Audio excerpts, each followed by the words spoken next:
The ex-students will be in the front rank of conquering allies when they enter the gates of Berlin and force the emperor to abdicate or petition for peace.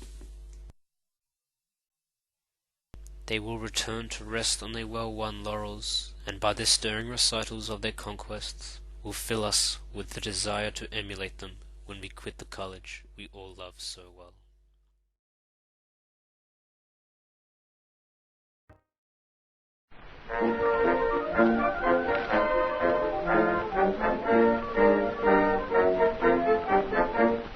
Johnny, get your gun, get your gun, get your gun.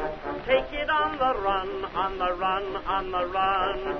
Hear them calling you and me, every son of liberty. Hurry right away, no delay, go today.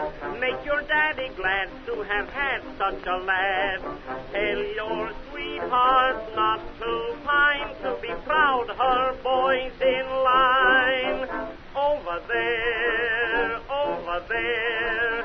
send the word over there, that the Yanks are coming, the Yanks are coming, the drums rum-tumming everywhere.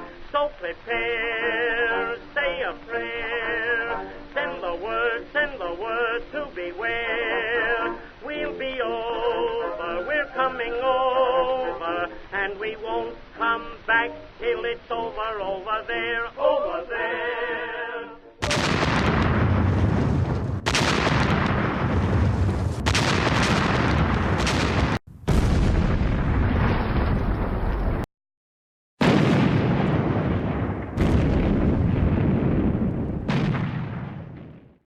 Of the 65 million men who served in the First World War, 416,809 were from Australia.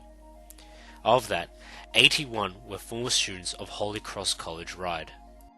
First brought to Egypt to train, the boys would see action in Turkey, the Middle East, France and Belgium. And of the 81 to take the trip, 13 would not return home.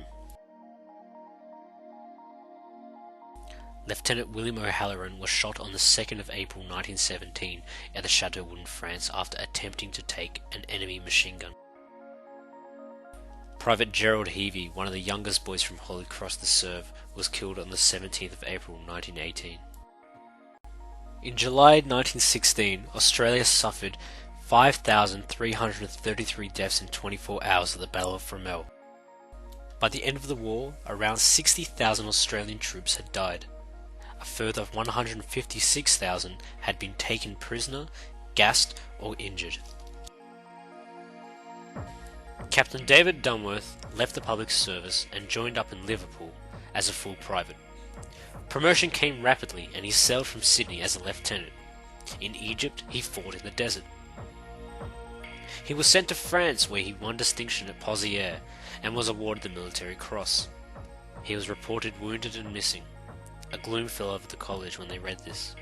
However, sadness turned to joy when news came through that Dave was a prisoner of war at Karlsruhe. For the men in the trenches, life was wet, muddy, and dangerous. A man could expect to spend up to 10 days in a trench at a time, fighting the cold, the mud, and artillery fire, which killed 59% of all troops.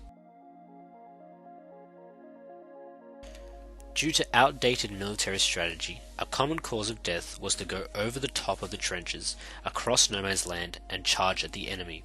This usually resulted in the deaths of thousands at a time due to machine gun fire.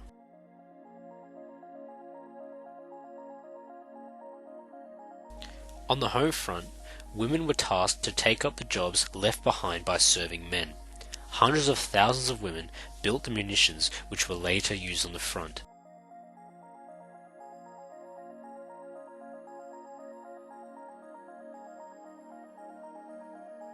We can only imagine what it would have been like for the young men who left their homes in Australia to fight in one of the bloodiest wars in human history, but we know that their service has been an inspiration to us all.